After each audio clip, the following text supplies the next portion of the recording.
Hanumantha ಚಲವಾದಿಯವರ ಸಾರಥ್ಯದಲ್ಲಿ ಭೀಮಧ್ವನಿ news 7. KR Pete ಪೊಲೀಸರ ವಿರುದ್ಧ ವಿವಿಧ ದಲಿತ ಪರ ಸಂಘಟನೆಗಳಿಂದ ಬೃಹತ್ ಪ್ರತಿಭಟನೆ.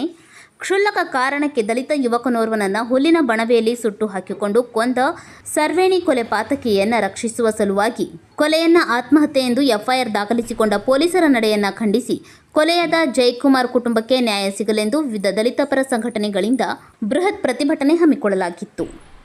ಭೀಮಧ್ವನಿ ನ್ಯೂಸ್ 7.